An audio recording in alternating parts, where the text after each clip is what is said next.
पिछले क्लास में हम लोग परिमेय संख्या तक पढ़ चुके थे। क्लासेस में हम लोग जो है पिछले वीडियो में जो है हम लोग वास्तविक संख्या के बारे में पढ़ रहे थे, रियल नंबर्स के बारे में पढ़ रहे थे।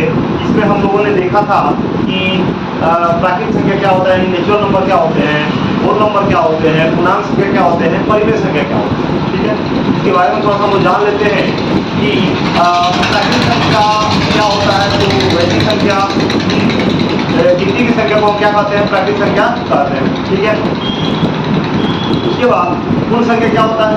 तो जब प्राकृतिक संख्या को शून्य से शुरू कर दी जाती है या प्रारंभ की राशि कर दी जाती है तो उसे हम क्या कहते हैं, पूर्ण संख्या कहते हैं। ठीक है, उस पर हमने पूर्णांक संख्या में ये पढ़ा था कि जब समस्त धनात्मक एवं ऋणात्मक पूर्णांक संख्या, समस्त धनात्मक एवं ऋणात्मक संख्याओं को जब शून्य के साथ सम्मिलित कर दी जाती है तो जो रूप, जो फॉर्म बन के तैयार होता है उसको हम क्या कहते हैं, पूर्णांक संख्या कहते हैं। ठीक है, उसके बाद हमने जाना था परिमेय संख्या क्या होती है।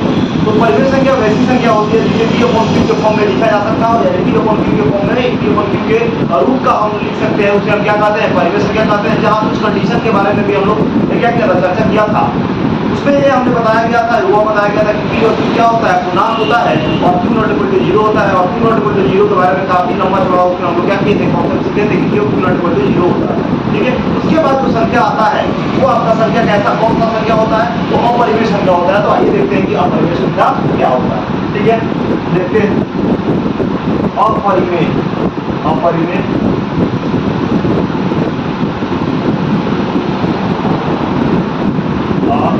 अपरिमेय संख्या, जिसको हम लोग इरेशनल नंबर कहते हैं। Irrational number. तो अब यहाँ पे बात आती है कि परिमेय संख्या किसे कहते हैं, अपरिमेय संख्या किसे कहते हैं। तो अपरिमेय संख्या किसे कहते हैं, तो परिमेय में हमने पढ़ा था जिसे P/Q के फॉर्म में लिखा जा सकता है उसे हम क्या कहते हैं, परिमेय कहते हैं। ठीक है, अपरिमेय जस्ट उसका अपोजिट है, जिसे P/Q के फॉर्म में ना लिखा जाए वो क्या होता है, अपरिमेय संख्या होता है। तो यहाँ पे उसका हम डेफिनेशन लिख सकते हैं कि वैसी संख्या, वैसी संख्याएं, वैसी संख्या या संख्याएं जिसे P/Q के रूप में नहीं लिखा जा सके उसे नहीं लिखा जा सके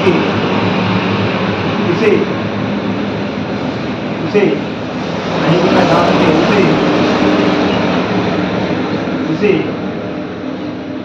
अपरिमेय संख्या कहते हैं। अपरिमेय संख्या कहते हैं, इसे अपरिमेय संख्या। यानी वैसी संख्या जिसे P/Q के फॉर्म में नहीं लिखा जा सके उसे हम क्या कहते हैं, अपरिमेय संख्या कहते हैं। अब अपरिमेय संख्या के जो एग्जाम्पल होते हैं वो क्या होते हैं, तो जैसे में यहाँ पे हम लिख सकते हैं, जैसे √2 आपका अपरिमेय संख्या होगा, √3 हो जाएगा, √5 हो जाएगा, √7 हो जाएगा, √11 हो जाएगा, √13 हो जाएगा।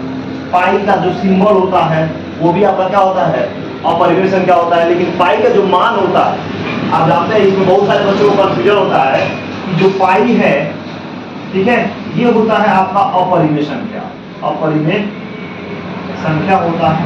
लेकिन जो पाई का वैल्यू है, जो कि मानक वैल्यू होता है, जो कहते हैं 22.7, ये जो होता है ये क्या होता है, ये होता है परिमेय संख्या होता है। ये होते हैं परिमेय संख्या होते हैं। तो ध्यान रखिएगा पाई का ये जो सिंबल है ये जो है ये अपरिमेय होता है, और इसका जो मान होता है वो क्या होता है, परिमेय होता है। तो ये बात क्लियर यहाँ पे कर लीजिएगा। ठीक है,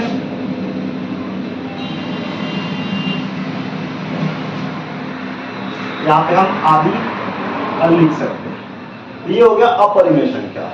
इसके बाद जो हमारा संख्या आता है वो आता है वास्तविक संख्या, जिसको हमें क्लास 10th में पढ़ना है, और उसी का नाम क्या है, चैप्टर फर्स्ट, वास्तविक संख्या। तो अब वास्तविक संख्या जानते हैं कि वास्तविक संख्या क्या होती है। ठीक है, वास्तविक संख्या क्या होती है, वास्तविक संख्या जिसको हम लोग कहते हैं रियल नंबर का।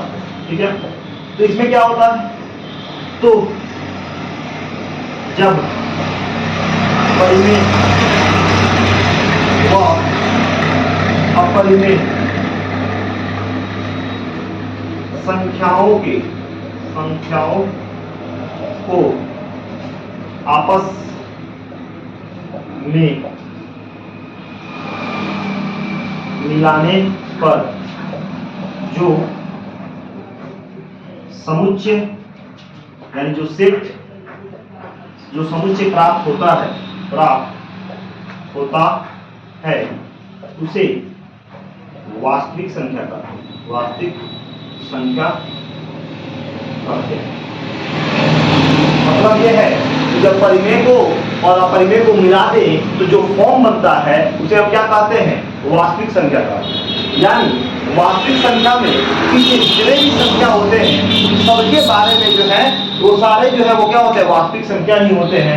यानी कहने का मतलब है कि जो हम लोग पढ़े थे प्राकृत संख्या, जो पढ़े थे पूर्ण संख्या, जो पढ़े थे पूर्णांक हो गया, परिमेय हो गया, अपरिमेय हो गया, ये सारे को हम मिला दें तो क्या बनता है? आपका वास्तविक संख्या यहाँ पे बनता है। ठीक है, तो क्या बनता है? यहाँ पे वास्तविक संख्या बनता है। और वास्तविक संख्या बनता कैसे है? मतलब यही है कि जितने भी परिमेय संख्या है, परिमेय और अपरिमेय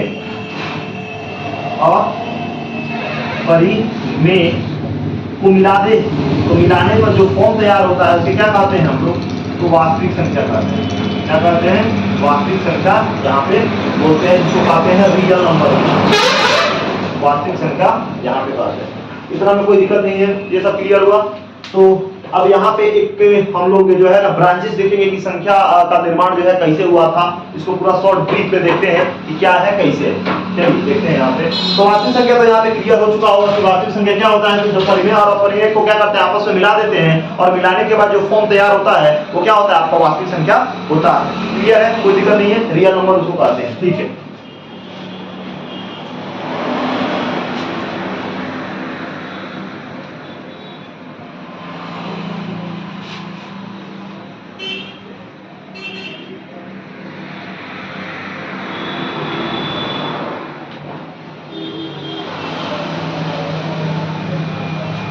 अगर हमें वास्तविक संख्या के अलावा भी कुछ ऐसे संख्या होते हैं जिनके बारे में हमें जानना जो है काफी जरूरी है।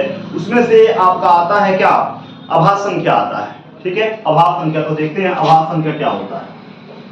अभाज्य संख्या, जिसको आभास संख्या को हम एक और संख्या कहते हैं जिसको हम कहते हैं रूढ़ संख्या। रूढ़ संख्या भी बोलते हैं, रूढ़ संख्या भी बोलते हैं। ये बहुतों बार बिहार बोर्ड के क्या बोलते हैं ऑब्जेक्टिव में पूछा हुआ है कि रूढ़ संख्या क्या। बहुत सारे बच्चों को तो आभास संख्या पता होता है कि आभास संख्या क्या होता है, लेकिन रूढ़ संख्या पता नहीं होता है कि रूढ़ संख्या क्या होता है। रूढ़ संख्या पता नहीं होता है कि रूढ़ संख्या क्या होता है। इसको हम बस कहते हैं क्या? प्राइम नंबर कहते हैं, प्राइम नंबर बोलते हैं। ठीक है, तो अब ये आभास संख्या या रूढ़ संख्या जिसे प्राइम नंबर बोलते हैं वो क्या होता है? उसका डेफिनेशन क्या है? तो वैसी संख्या जिसका केवल दो गुणज हो, वैसी संख्या जिसका केवल दो गुणज हो, एक और वो खुद, एक और वो स्वयं। तो लिखेंगे वैसी संख्या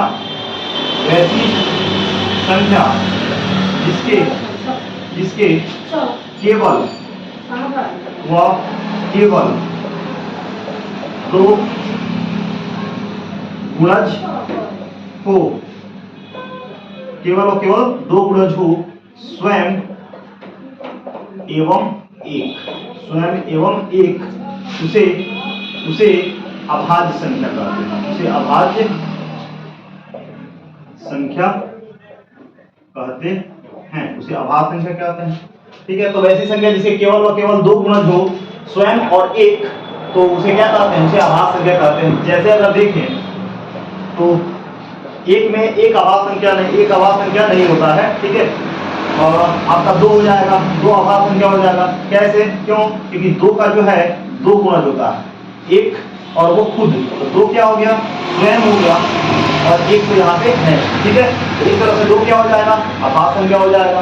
तीन भी क्या हो जाएगा? आभास संख्या हो जाएगा, क्योंकि ये क्या बोलते हैं, एक और खुद से ही, खुद का ही क्या होता है? गुणज होता है। यानी एक और खुद का ही क्या होता है? गुणज होता है। तो तीन भी क्या होगा? आभास संख्या होगा। पांच होगा, आपका 7 होगा, क्या 9 होगा? 9 क्या अभाज्य संख्या होगा? नहीं, 9 जो होगा वो अभाज्य संख्या नहीं होगा, क्योंकि इसके केवल दो गुणज नहीं होते हैं, क्योंकि 2 से अधिक गुणज होते हैं तो ये अभाज्य संख्या में नहीं आएगा। 11 और यहाँ पे 13 ऐसे ऐसे इनफाइनाइट जो है ये भी जाएगा। अब यहाँ पे बात आती है कि सबसे छोटी अभाज्य संख्या क्या होती है।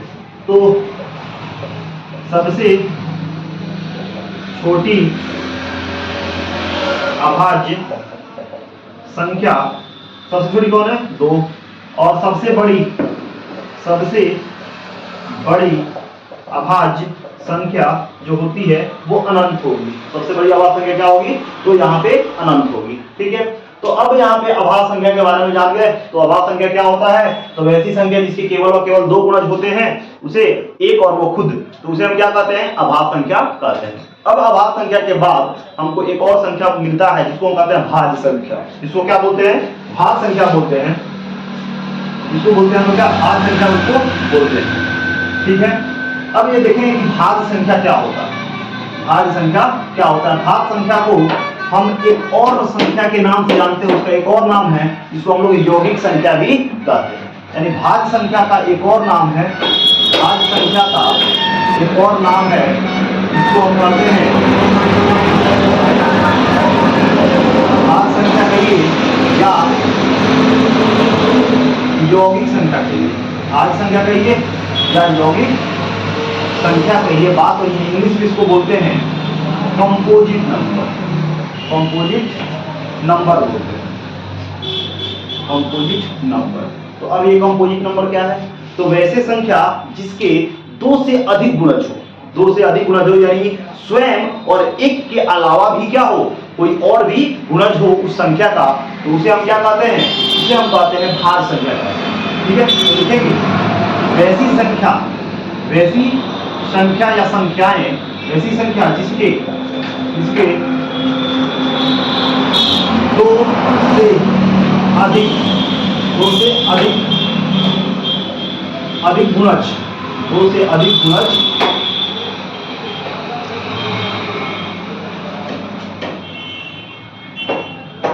2 से अधिक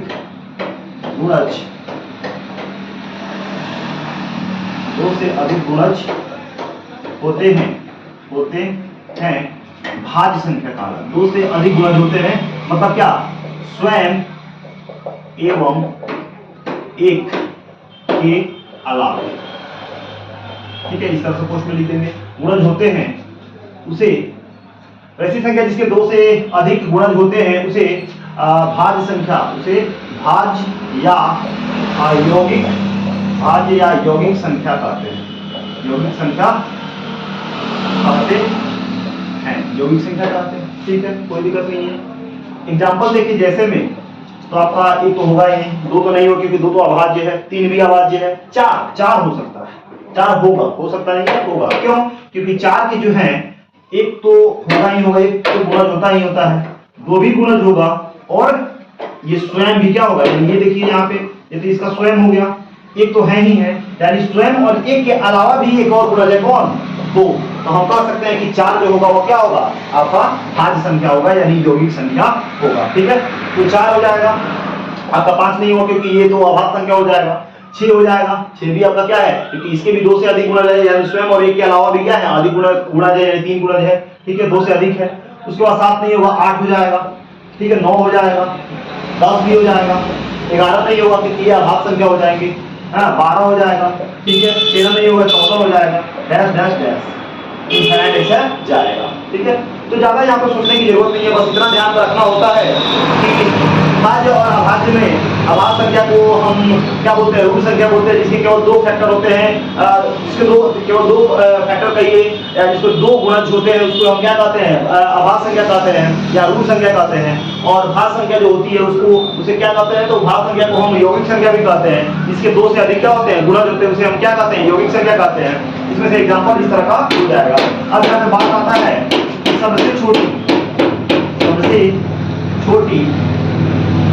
भाज्य संख्या जो है क्या होती है? 4 होती है। सबसे छोटी भाज्य संख्या क्या होती है? 4 होती है। और सबसे बड़ी भाज्य संख्या जो होती है क्या होती है? तो अनंत होती है। सबसे बड़ी भाज्य संख्या क्या होती है? अनंत होती है। नहीं बता सकते उसको कि कितना अधिक तक जाएगी। तो यहाँ तो क्लियर हो गया भाज्य संख्या, अभाज्य संख्या, जिसको भाज्य संख्या को हम यौगिक भी कहते हैं और अभाज्य संख्या को रूट संख्या भी कहते हैं। तो कभी कभी भाज्य की जगह पर पूछ देता है कि सबसे छोटी भाज्य संख्या यानी भाज्य संख्या तो कॉमन होता है, वहां पर पूछ देगा आपसे कि सबसे छोटी यौगिक संख्या क्या होता है, सबसे छोटी यौगिक संख्या क्या होती है, तो आप बताइएगा 4, कंफ्यूज मत होइएगा। और जब भी पूछे सबसे छोटी क्या बोलते हैं रूट संख्या क्या होती है, तो आपका सबसे छोटी रूट संख्या जो होती है जिसको अभाज्य संख्या कहते हैं वो क्या होती है? आपका 2 होती है। ठीक है, तो ये बात ध्यान में रखेंगे। अब इसके बाद कुछ और नंबर है, आपका होता है क्या? सम संख्या और विषम संख्या। इस सम संख्या को जान लेंगे तो हमारा यहाँ से नंबर सिस्टम जो है ना नॉर्मली जो है ना लास्ट तक हो जाएगा। यहाँ तक नॉर्मली इस क्लास में जो है पूरे नंबर्स के बारे में हम डिस्कस कर चुके होंगे और अगले क्लास में जो है हम लोग अपना वास्तविक संख्या जो चैप्टर में जो भी कॉन्सेप्ट है उसके अनुसार काम करेंगे और तो अपना आगे का प्रोसेस जो है उसमें हम लोग देखेंगे। ठीक है, तो आगे देखिए अब क्या है, तो आगे जो है आपका आता है क्या? विषम संख्या। विषम संख्या, विषम संख्या। ठीक है, तो अब यहाँ पे देखेंगे क्या कि विषम संख्या क्या होती है। विषम संख्या इसको हम क्या कहते हैं? इसको हम बोलते हैं आपका ऑड नंबर, ऑड नंबर। ठीक है, ऑड नंबर। तो विषम संख्या क्या होती है? तो वैसी संख्या जो 2 का गुणज ना हो। ठीक है, ऐसे भी लिख सकते हैं, वैसी संख्या जो 2 की गुणज ना हो उसे विषम संख्या कहते हैं। विषम संख्या कहते हैं।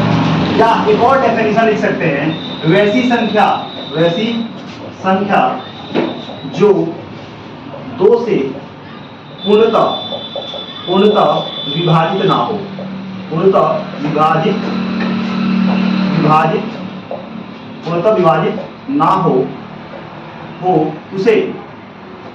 उसे विषम संख्या कहते हैं। विषम संख्या कहते हैं, उसे क्या कहते हैं? विषम संख्या कहते हैं। ठीक है, तो 2 डेफिनेशन है, आपको जो आसान लगे जो सुगम लगे वो आराम से आप यहाँ से देख सकते हैं। ठीक है, तो याद कर सकते हैं, उसको ध्यान में रख सकते हैं। तो यहाँ 2 डेफिनेशन आते हैं क्या? वैसी संख्या जो 2 की गुणज हो, 2 के गुणज नहीं हो, वैसी संख्या वैसी संख्या जो 2 की गुणज ना हो उसे हम क्या कहते हैं? विषम संख्या कहते हैं। या एक और डेफिनेशन है क्या कि वैसी संख्या जो 2 से पूर्णतः विभाजित ना हो उसे हम क्या कहते हैं? उसे हम कहते हैं आपका विषम संख्या। एग्जांपल की बात करें तो एक भी क्या होगा? विषम संख्या होगा। एक जो होगा वो क्या होगा? विषम संख्या होगा, क्योंकि 2 के गुणज में विषम संख्या नहीं आती है। 2 के क्या बोलते हैं? 2 के गुणज में विषम संख्या नहीं आती है। ठीक है, तो जैसे 1 हो जाएगा, आपका 3 भी हो जाएगा, आपका 5 भी हो जाएगा, आपका 7 हो जाएगा, 9 हो जाएगा, 11 हो जाएगा, आपका 13 हो जाएगा, डैश डैश डैश इनफाइनाइट हो जाएगा। अब बात आता है कि सबसे छोटी जो है विषम संख्या क्या होती है, तो सबसे छोटी विषम संख्या आपका 1 होता है। और बात किया जाए सबसे बड़ी विषम संख्या जो होती है वो अनंत होती है। क्या होती है? अनंत होती है। क्लियर है? कोई दिक्कत नहीं है? यहां तक में कोई दिक्कत नहीं है? चलिए ठीक है, आगे देखते हैं। अब एक और संख्या है जिसको हम कहते हैं सम संख्या। ठीक है, तो सम संख्या क्या होता है इसको यहाँ पे हम देख लें कि सम संख्या किसे कहते हैं। ठीक है, देखिए सम संख्या किसे कहते हैं, तो बस इसका अपोजिट है। इसमें ताकि 2 की गुणज ना हो, 2 की गुणज ना हो या 2 से पूर्णतः विभाजित ना हो तो उसे हम क्या कहते हैं? विषम संख्या कहते हैं। और सम में बिल्कुल अपोजिट हो जाएगा कि वैसी संख्या जो 2 की गुणज हो या वैसी संख्या जो 2 से पूर्णतः विभाजित हो उसे हम क्या कहते हैं? उसे हम आपका ये सम संख्या कहते हैं। क्या कहते हैं? सम संख्या यानी इवन नंबर। अब यहाँ पर देखेंगे सम संख्या जिसको इंग्लिश में बोलते हैं क्या? Even number. इवन नंबर बोलते हैं। तो यहाँ पर लिखेंगे वैसी संख्या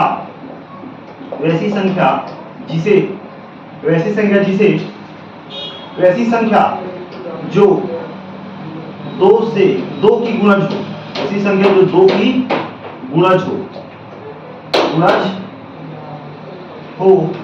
उसे सम संख्या कहते हैं। सम संख्या कहते हैं। या दूसरे शब्दों में हम यहाँ पे लिख सकते हैं कि वैसी संख्या जो दो से पूर्णतः विभाजित हो उसे सम संख्या कहते हैं। यानी दोनों में से कोई एक आप डेफिनेशन लिख सकते हैं, उसका परिभाषा इस तरह से परिभाषित कर सकते हैं। तो बस वही है कि दो के गुणज हो, कोई भी संख्या हो, दो के गुणज होगी तो सम संख्या है, या दो से पूर्णतः विभाजित होगी तो सम संख्या होगी। एग्जांपल में जैसे में अगर देखें तो आपका 2 हो जाएगा, क्योंकि 2 जो है ना 2 के गुणज में आती है। उसके बाद फिर 3 नहीं होगा, 4 हो जाएगा, 6 हो जाएगा, 8 हो जाएगा, 10 हो जाएगा, 12 हो जाएगा। इसी तरह से जो है ना लिखाया जाएगा। ये जितना भी संख्या यहाँ पे हम लिखे हुए हैं ये सब सम संख्या होगी, क्योंकि ये दो से पूर्णतः विभाजित भी हो जाएंगे और 2 के गुणज में शामिल भी है, इसीलिए ये क्या हो जाएंगे, सम संख्या हो जाएंगे। और इनमें से सबसे छोटी जो सम संख्या होती है वो 2 होती है। इस तरह से लिख लेंगे कि सबसे छोटी सम संख्या जो होती है वो 2 होती है, एवं सबसे बड़ी सम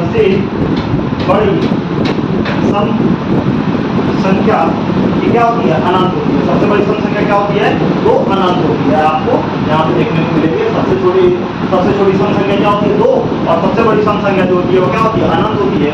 इसके बाद आपका एक क्वेश्चन, एक और संख्या रह जाती है जिसको वास्तविक संख्या के अंतर्गत हमको जानना है। वो कौन सा है, तो वो जो है आपका क्या, सअभाज्य संख्या। क्या है, सअभाज्य संख्या, जो जिसको बोलते हैं को प्राइम नंबर। इसको जो है ना क्या बोलते हैं, चैप्टर फर्स्ट में जो वास्तविक संख्या है उसमें आपका एक्सरसाइज होगा 1.3 में परिवेश सिद्ध करने के समय में हम लोगों को सअभाज्य संख्या की जरूरत होगी वहां पे। इसीलिए यहाँ भी पहले ही हम क्या कर देंगे, यहाँ पे बता देंगे सअभाज्य संख्या क्या होती है। ठीक है, सअभाज्य संख्या क्या होती है, वहां पे आपको सअभाज्य संख्या की जरूरत होगी। ठीक है, तो देखते हैं सअभाज्य संख्या क्या होती है। सअभाज्य संख्या क्या होती है,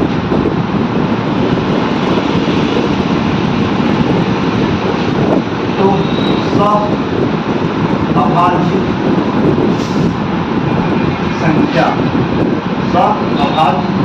संख्या इसको इंग्लिश में हम लोग बोलते हैं को प्राइम नंबर।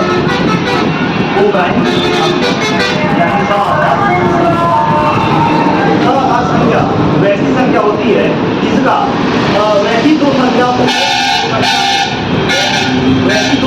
सअभाज्य संख्या कहते हैं जिसका मौसा केवल क्या हो, जिसका मौसा जो है वो एक आता हो, जिसका मौसा क्या आता हो, एक आता हो, उसे हम क्या कहते हैं, सअभाज्य संख्या कहते हैं। ठीक है, अब यहाँ पे देखेंगे कि सअभाज्य संख्या क्या होता है। ठीक है,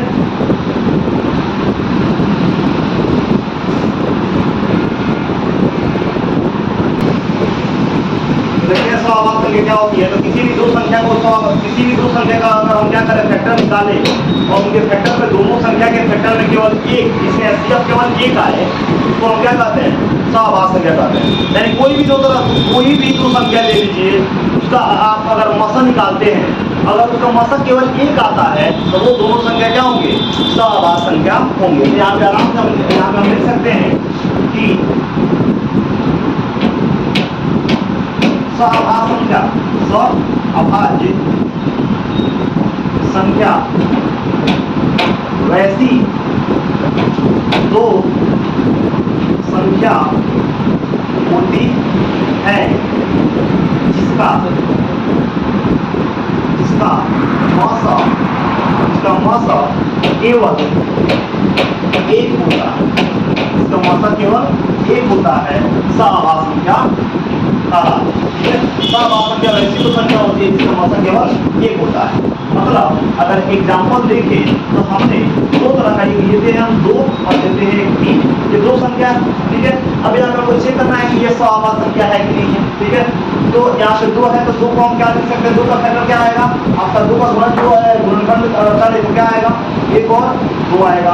फिर अगर 3 का करे तो क्या आएगा, 1 और 3 आएगा। अब देखिए इन दोनों में कॉमन क्या है, तो इन दोनों में कॉमन जो है वो 1 है। ठीक है, यानी इनका मौसा कितना आया, इनका जो इन दोनों संख्या का मौसा जो है 1 आया। इसलिए कह सकते हैं कि जो 2 3 होगा वो क्या होगा, सअभाज्य संख्या होगा, सअभाज्य संख्या होगा। ठीक है, फिर इसी तरह अगर हम ले लें आपका 4 ले लें और 5 ले लें, क्या ऐसा आवाज संख्या होगी? आइए चेक करते हैं 4 5 तो आवाज संख्या होगी कि नहीं होगी। 4 को हम लिख सकते हैं 1 से होगा और क्या होगा 2 हो जाएगा और फिर 4 हो जाएगा, ठीक है। 5 को हम क्या लिख सकते हैं 1 होगा और क्या होगा 5 हो जाएगा।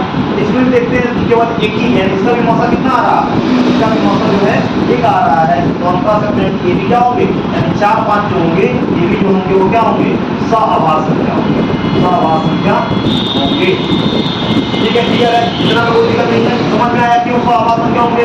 किसी भी संख्या, किसी भी दो संख्या का हम क्या करें उनका एचसीएफ निकालें और एचसीएफ निकालने का अलग अलग तरीका हो सकता है, विभाजन विधि के द्वारा भी क्या कर सकते हैं एचसीएफ निकाल सकते हैं। अगर उसका दो संख्या का एचसीएफ अगर 1 आता है तो हम क्या कहेंगे वो जो दो संख्या हो क्या होंगे सआभास संख्या कहलाएंगे, ठीक है। एक और एग्जांपल लेते हैं जिसका आपका डाउट जो है ना पूरा क्लियर हो जाएगा, है इसमें कोई डाउट नहीं रहेगा सआभास संख्या में। जैसे अगर हम यहाँ से लें एक और संख्या ले लेते हैं, जैसे हम लिया 4 और 6 ले लिया, 4 और 6 ले लिया, क्या ये संख्या जो होंगे संख्या जो होंगे वो सआभास होंगे? नहीं, अब हमको तो पता नहीं है, ठीक है, हमको तो पता है कि नहीं होंगे, लेकिन आपको कैसा पता चलेगा? तो अभी तो हमने देखा है कि बस भाग दीजिए एचसीएफ निकालिए, अगर एचसीएफ निकालने पर अगर एचसीएफ 1 आता है तो वो दोनों संख्या क्या होंगी सआभास संख्या होंगे। तो देखिए निकालते हैं, तो 4 को हम क्या लिख सकते हैं 1 लिखिए, 2 लिखिए और 4 लिख सकते हैं। 6 को क्या लिख सकते हैं 1 लिख सकते हैं, 2 लिख सकते हैं और 3 लिख सकते हैं। देखिए हमने सआभास संख्या में पढ़ा था कि वैसे दो संख्या जिसका एचसीएफ निकाले तो केवल एचसीएफ कितना हो 1 हो, हैं 1 हो, लेकिन यहाँ पे आप देख पा रहे हैं यहाँ पे एचसीएफ 1 नहीं है बल्कि यहाँ पे एचसीएफ कितना मिल रहा है आपको, एचसीएफ मिल रहा है 2, एचसीएफ कितना मिल गया 2 मिल गया, यानी 4 6 जो होंगे वह सआभास संख्या नहीं होंगे। क्यों नहीं होंगे? क्योंकि यहाँ पे आपका डेफिनेशन से ही समझ में आ रहा है सआभास संख्या उस दो संख्या को कहेंगे, कोई भी दो संख्या हो उसका एचसीएफ निकाले और एचसीएफ निकालने पर अगर उसका एचसीएफ जो है मौसा जो है अगर 1 आता हो तो उसे हम क्या कहते हैं सआभास संख्या कहते हैं, और अगर उसका मौसा निकालने पर 1 के अलावा कोई और अगर एचसीएफ आता है तो वो आपका सआभास संख्या नहीं होगा। तो यहाँ तक जो है हमने जितना भी नंबर सिस्टम में हम लोग क्लास 9 के पढ़े हैं, क्लास 8 में जितना भी संख्या को पढ़े हैं वो सारे जो है क्लास 10 में चैप्टर 1 यानी आपका वास्तविक संख्या रियल नंबर के अंतर्गत हम लोग सारे संख्या को पढ़ चुके हैं। तो अब यहाँ तक जो है हमारा जितना भी नंबर्स हैं वो सारे क्लियर हो जाते हैं, ठीक है। तो पहले हमने पढ़ा था क्या नेचुरल नंबर के बारे में पढ़ा था, यानी प्राकृतिक संख्या के बारे में पढ़ा था। उसके बाद हमने पढ़ा था क्या पूर्ण संख्या के बारे में पढ़ा था। उसके बाद पूर्णांक, तब हमने पढ़ा क्या परिमेय संख्या, उसके बाद पढ़ा हमने अपरिमेय संख्या, तब हमने पढ़ा क्या आपका विषम संख्या, उसके बाद हमने पढ़ा सम संख्या, उसके बाद और भी पढ़े हम क्या आपका भाज्य संख्या जिसको हम यौगिक संख्या भी कहते हैं, और आपका आभास संख्या जिसको हम लोग मूल संख्या भी कहते हैं। और अभी आखिरी जो है हम यहाँ पे पढ़ चुके हैं क्या आपका सआभास संख्या पढ़ चुके हैं, सआभास संख्या पढ़ चुके हैं। इतना ही संख्या जो है हम लोग क्लास 10 के अकॉर्डिंग जो है क्लास 10 के अंतर्गत ध्यान रखते हुए हम लोग यहाँ पे पढ़ रहे हैं, ठीक है। तो इतना ही संख्या क्या करना है हमको यहाँ पे देखना है, यानी यहाँ पे हमको पढ़ना है। इसके अलावे आपके बोर्ड के एग्जाम में, बिहार बोर्ड के एग्जाम में ऑब्जेक्टिव में कुछ संख्याएं, इन संख्याओं के बारे में कुछ ऐसे ऐसे संख्या है जिनके बारे में पूछ सकता है। जैसे पूछ लेगा कि दो क्रमागत आपका प्राकृतिक संख्या का अंतर कितना होता है। दो क्रमागत या कोई भी दो क्रमागत यानी कहीं से प्राकृतिक संख्या कहीं से भी आप दो क्रमागत उठा लीजिए, उनका आपका संख्याओं का अंतर क्या होगा, उनका मौसा क्या होगा, इस तरह से जो है ना ऑब्जेक्टिव में आपसे क्या करेगा क्वेश्चन पूछेगा। तो ये जो है काफी यहाँ पे जो अभी जो हम बताने जा रहे हैं इस पर थोड़ा सा ज्यादा फोकस करके देखिए, क्योंकि इससे हर एक साल जो है 2-3 ऑब्जेक्टिव आपको पूछने को देखने को मिलेंगे, हैं इसमें 2-3 नंबर का होता है, इसलिए इसको ध्यान से देखिएगा। चलिए आगे देखिए।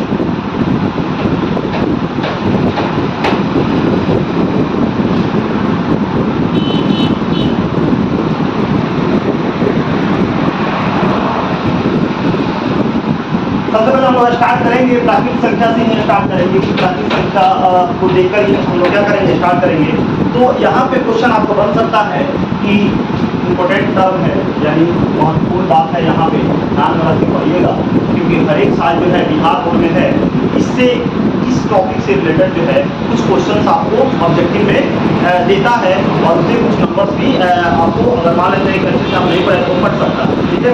तो सबसे पहले बात आता है कि दो क्रमागत प्राकृतिक संख्या का अंतर जो है वो कितना होगा, ठीक है। दो क्रमागत प्राकृतिक संख्या का अंतर, दो क्रमागत प्राकृत संख्या का अंतर क्या होता है। ठीक है, क्रमागत का मतलब होता है क्रम के अनुसार। तो ध्यान में रखिएगा कि किसी भी दो क्रमागत प्राकृत संख्या का जो अंतर होता है वो क्या होता है, आपका एक होता है। क्या होता है, एक होता है। जैसे अगर हम क्या करें, यहाँ पे दो क्रमागत कहीं से अगर हम उठा लें, ठीक है, तो अब अंतर का मतलब क्या, अंतर कैसे, तो अब ये नहीं कि एक में से दो को घटा देंगे, ऐसा कुछ नहीं है। नॉर्मली जो है ना, अंतर का मतलब होता है बड़ा में से छोटा को आप घटा दीजिए, बड़ा में से छोटा को घटा दीजिए। जैसे अगर हम लेते हैं आपका 2 और 3, ये दो क्रमागत प्राकृत संख्या है। ठीक है, अब हम क्या करें, इनका अंतर निकाल के देखें, 3 में से 2 घटाएंगे तो कितना आएगा, 1 आएगा। यानी किसी भी कहीं से भी दो क्रमागत प्राकृत संख्या का अगर अंतर अगर हम निकालते हैं तो आपका अंतर कितना आएगा, 1 आएगा। इस तरह से ये बात ध्यान में रखिएगा कि दो क्रमागत प्राकृत संख्या का जो अंतर होता है वो क्या होता है, सदैव 1 होता है। क्या होता है, सदैव 1 होता है। इसको ध्यान में रखेंगे, दो क्रमागत प्राकृत संख्या का अंतर जो होता है वो क्या होता है, 1 होता है। क्या होता है, 1 होता है। अब एक और क्वेश्चन करते हैं आपसे, दो क्रमागत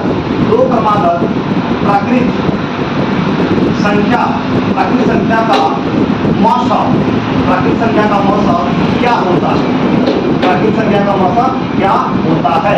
तो इसमें भी क्या है, दो क्रमागत प्राकृत संख्या का जो मौसम होता है वो क्या होता है। तो इसमें भी हम कोई भी ले सकते हैं, जैसे अगर ले ले हम 13 ले ले और 14 ले ले, ये दो क्रमागत प्राकृत संख्या है। इसका मौसम निकाले तो आपको पता है मौसम कैसे निकाला जाता है। तो छोटा वाले नंबर से बड़ा वाले नंबर में आप डिवाइड कीजिए, एचसीएफ निकालिए, तो 1 हो जाएगा, 30 हो जाएगा, माइनस करेंगे तो 1 आएगा, 1 में 30 से करेंगे तो 1 1 जब 1 आ जाएगा, घटाएंगे तो 0 हो जाएगा, फिर आपको 3 लाना होगा और 1 3 जा 3 हो जाएगा, यानी यहाँ पे घटाएंगे तो 0, यानी 0 आ गया। इसका मतलब क्या है, इसका मौसम कितना आया, यानी इसका मौसम जो आया वो आपका 1 हो गया। मतलब क्या पता चला, पता ये चला कि दो क्रमागत जो है प्राकृत संख्या का जो मौसम होता है वो क्या होता है, 1 ही होता है। क्या होता है, 1 होता है। क्लियर है, इसमें कोई दिक्कत नहीं होगा। ठीक है, तो यहाँ से दो बात आपका क्लियर होता होगा, दो बात यहाँ पे क्लियर हो रहा है आपका। क्या, तो कोई भी कहीं से भी अगर यहाँ पे इससे रिलेटेड अगर क्वेश्चन दे दे कि दो कोई भी दे दे, कहीं से भी दो क्रमागत प्राकृत संख्या का अगर अंतर दे दे तो वो हमेशा सदैव जो होता है वो कितना होता है, 1 होता है। यानी दो क्रमागत प्राकृत संख्या का जो अंतर होता है वो 1 होता है और दो क्रमागत प्राकृत संख्या का मौसम जो होता है वो सदैव क्या होता है, 1 होता है। ये हमेशा ध्यान में रखिएगा और ये हमेशा पूछा जाता है बिहार बोर्ड के एग्जाम में। ठीक है, उसके बाद आपका ये भी क्वेश्चन कर देगा कि प्राकृत संख्या यहाँ से कह सकता है कि प्रथम 20 या प्रथम 40 या प्रथम 100 प्राकृत संख्या का योग कितना होगा। ठीक है, अगर मान लेते हैं 5 पूछा या 10 पूछा तो आराम से जो है हम क्या कर सकते हैं, नंबर को जोड़ के और लिख सकते हैं। लेकिन अगर वहां वहीं पे पूछ दे कि प्रथम 20 प्राकृत संख्या का क्या बोलते हैं योग क्या होगा, प्रथम 40 60 80 100 200 400 800 1000 से पूछ दे तो उतना को तो हम जोड़ेंगे नहीं है। तो ये कैसे करेंगे, ये क्वेश्चन बहुत इंपॉर्टेंट है और बहुत पूछा जाता है। तो यहाँ पे देखिएगा, यहाँ पे कह सकता है, अगला यहाँ पे कह सकता है कि प्रथम 20 प्राकृत संख्या का योग, प्रथम 20 प्राकृत संख्या का योग जो होता है वो कितना होता है। तो कोई भी जो प्रथम 20 प्राकृत संख्या का योग अगर ऐसे अगर इस 20 बोले या यहीं पे 40 बोल दे, 60 बोल दे, 100 बोल दे, 50 बोल दे, है ना, इस तरह का आपको नंबर जो है वो देगा, 200 दे दे, आपका 400 दे दे, है ना। तो इसमें बस अब यहाँ पे अगर हो सकता है आपको 10 भी दे दे, है, तो 10 में तो आराम से निकल जाएगा। क्या, 1 से लेकर 10 तक जोड़ दो और जो आएगा वो तुम्हारा हो जाएगा। लेकिन अगर वहीं 10 ना देकर आपको 20 दे दे, आपको क्या कर दे, 20 दे देंगे, फिर 40 दे दे, 60 दे दे, 100 दे दे, क्या कर दे, 50 दे दे, 200 दे दे, 400 दे दे। तो अब बारी बारी से तो हम करेंगे नहीं, क्योंकि एग्जाम में तो हमारे पास कितना समय है, 3 घंटा प्लस ही समय है। उतना में हम जोड़ेंगे तो हमारा समय नष्ट हो जाएगा। ठीक है, तो इसके लिए जो है एक फॉर्मूला हमको ध्यान में रखना होता है। तो वो फॉर्मूला क्या ध्यान में रखना होता है, तो n × n+1/2 ये फॉर्मूला हमेशा ध्यान रखिएगा। क्या होता है, ये फॉर्मूला जो होता है वो होता है आपका n × n+1 में क्या 2।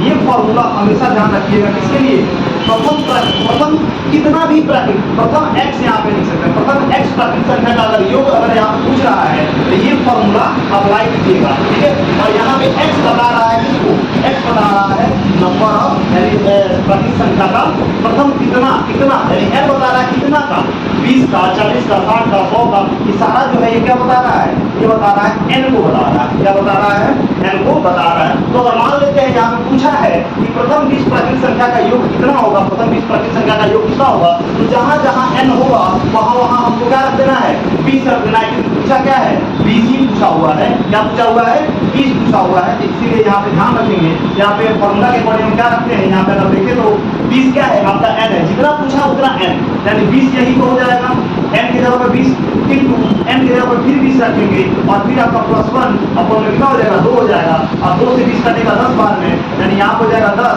और 20 + 20 कितना हो जाएगा, 20 और 1 कितना हो जाएगा, 21, यानी 21 में कितना हो जाएगा, 210 हो जाएगा। यानी प्रथम 20 प्राकृतिक संख्या का योग जो हो जाएगा वो कितना हो जाएगा, आपका हो जाएगा 210। इस तरह से आपके क्वेश्चन क्या करेंगे, आपको पूछने को मिलेंगे, ठीक है। या एक और देख लेते हैं, एक और देख लेते हैं कि पूछ सकता है कि प्रथम 50 प्राकृतिक संख्या का योग कितना होगा, प्रथम 50 प्राकृतिक संख्या का योग कितना होगा, तो फिर यही फॉर्मूला, ठीक है, फिर यही फॉर्मूला हम अप्लाई करेंगे क्या, तो यहाँ पर लिख देंगे n × n + 1 अपॉन में 2। अब n कितना है, तो n हमारा कितना है, 50 है, यहाँ पर रखेंगे 50 और इंटू और n की क्या है आपका 50 है, +1 है, अपॉन में कितना 2 कर देंगे। अब 2 से कटाएंगे कितना, 25 बार में आएगा, अब 25 हो गया और इंटू कितना हो गया, 50 में कितना हो जाएगा, 51 हो जाएगा। अब इसमें क्या कर दीजिए, आप मल्टीप्लाई कर दीजिए, ठीक है। अब मल्टीप्लाई करने पर क्या आएगा, आपको कर दीजिए 25 में अगर अकाउंट करते हैं तो 25 × 25 25 में से 625 में आएगा, यानी 5 और यहाँ पे 12 हो जाएगा। अगर 25 के 5 हाथ में कितना तो हो जाएगा 510 और 12 यानी 5 यानी 1275 हो जाएगा, कितना हो जाएगा, 1275 हो जाएगा, ठीक है, क्लियर। तो यहाँ पे क्या पता चला, अगर ऐसे कहे कि प्रथम 20 प्राकृतिक संख्या का योग निकालिए, प्रथम 50 प्राकृतिक संख्या का योग निकालिए, प्रथम 200 400 600 800 1000 लाख कुछ दे ना, तब भी हम क्या कर सकते हैं, आराम से निकाल सकते हैं कि प्रथम 20 या 30 या 40 है ना, यानी ये क्या है, यानी प्रथम 20 30 40 100 या 150 उसमें कितना भी पूछे, बस हमेशा जो है एक फॉर्मूला याद रखिएगा, यही फॉर्मूला याद रखिएगा, आप इसे आराम से निकाल सकते हैं। अगर मान लेते हैं कि अगर पूछ दे कि प्रथम 5 प्राकृतिक संख्या का योग निकालें, हैं, प्रथम 5 प्राकृतिक संख्या का योग क्या होगा, तो हमको पता है तो बहुत आसान है। हम 5 प्राकृतिक अगर पूछ देगा तो हम लिख सकते हैं 1 2 3 4 और 5 लिख सकते हैं, है ना, 2 1 3 3 6 और 4 10 और 15 आ गया, जैसे मल्टी लगा देंगे, ठीक है, ये कर देंगे। लेकिन अगर वही तो ये इसे तो अगर हम निकाल सकते हैं, इसे तो आराम से निकाल सकते हैं, लेकिन ये जो हमारा फॉर्मूला इस पे अप्लाई होता है, यानी कितना होता है 5, यानी इसमें लगाएंगे n + n + 1 और कितना हो जाएगा 2 हो जाएगा। अब n कितना है तो 5 पूछा हुआ है तो 5 लिखेंगे और 5 + 1 और अपॉन में 2 तो क्या हो जाएगा, तो 5 हो जाएगा और कितना हो जाएगा 5 और 5 में से कितना हो जाएगा 6 और बटा में 2 यानी कितना हो जाएगा 2 3 6 यानी 5 3 15, यानी इस तरह जोड़े तब भी 15 आ जाएगा और इस तरह करें तब भी 15 आ जाएगा। यानी इससे तो क्या बोलते हैं, अगर छोटा नंबर देता है प्रथम 5 दिया 6 दिया 7 दिया 8 दिया तो आराम से क्या कर सकते हैं, निकाल सकते हैं। लेकिन अगर बड़ा नंबर इस तरह का नंबर दे दिया, 20 दे दिया, 40 दे दिया, 60 दे दिया, 100 150 है ना, ऐसे ऐसे दे दिया जाए तो बहुत ज़्यादा समय लग जाएगा जोड़ने में। इसीलिए ये फॉर्मूला जो है आपका रामबाण की तरह काम करेगा, ठीक है, इसको याद रखिएगा हमेशा, ठीक है। तो आप यहाँ से क्या कर सकते हैं, काम कर सकते हैं। तो ये प्राकृतिक संख्या के बारे में यहाँ पर हो गया, ठीक है, ये प्राकृतिक संख्या के बारे में हो गया। फिर हमें कोई दिक्कत तो बताइए। अब आगे देखते हैं क्या है, कितना में कोई दिक्कत हो तो बताइएगा, कमेंट बॉक्स में जो है अपना जो भी प्रॉब्लम होगा उसमें डालिएगा, ठीक है। हम उसको देखेंगे तो उसको क्लियर कर देंगे, जो भी प्रॉब्लम होगा तो अगले वीडियो में उसको डिलीट किया जाएगा, ठीक है, कोई दिक्कत नहीं है यहाँ पे। तो प्राकृतिक संख्या का इस तरह से हमने देख लिया कि 2 क्रमागत प्राकृतिक संख्या का अंतर क्या होता है, ठीक है, और 2 क्रमागत जो है आपका प्राकृतिक संख्या का मौसम क्या होता है ये हम लोग देख लिया है। उसके बाद हमने ये भी देख लिया कि प्रथम 20 जो है प्राकृतिक संख्या का योग क्या होगा, 100 क्या होगा, 200 क्या होगा, 400 क्या होगा, 600 क्या होगा, उसके हम लोग फॉर्मूला के बारे में भी उस पर हम डील कर चुके हैं। तो अब अगले क्लास में जो है कुछ और जो है ना फॉर्मूला के अनुसार जो है ना, क्योंकि इसमें जो है ना बार बार जो है बिहार बोर्ड जो है क्वेश्चन करता है, इस तरह से पूछेगा और भी यहाँ पे क्वेश्चन पूछेगा कि प्रथम क्या बोलते हैं प्रथम सबसे छोटी सम संख्या क्या हो जाएगा, और दो क्रमागत सम संख्या का अंतर क्या होता है, दो क्रमागत सम संख्या का जो एचसीएफ है वो क्या होता है। ठीक है, ये आपको क्या करेगा, आपको पूछने को मिलेगा, आपको देखने को मिलेगा। और भी यहाँ पे बहुत सारा चीज आपको पूछ सकता है कि आपका प्रथम 10 सम संख्या का योग कितना होगा, प्रथम 20 या 25 या 100 या 150 या 200 क्या बोलते हैं सम संख्या का योग कितना होगा, इस तरह से आपको पूछेगा। उसके बाद आपसे ये भी पूछ सकता है कि किसी दो क्रमागत विषम संख्या का अंतर कितना होता है, किसी दो क्रमागत विषम संख्या का मौसा कितना होता है, किसी क्या बोलते हैं किसी प्रथम 8 विषम, प्रथम जो है ना प्रथम 8 विषम संख्या का प्रथम 8 विषम संख्या का योग कितना होगा, प्रथम 15 विषम संख्या का योग कितना होगा, ये सब आपके बारे में ये सब क्या करेगा, आपको पूछेगा। ये भी पूछ सकता है कि 1 से 50 के बीच जो है आभास संख्या कितने आभास संख्या होंगे, 1 से 100 के बीच कितने आभास संख्या आपको देखने को मिलेंगे। ठीक है, सबसे छोटी आभास संख्या क्या होती है, सबसे बड़ी आभास संख्या क्या होती है, ये भी आपको पूछ जाएगा।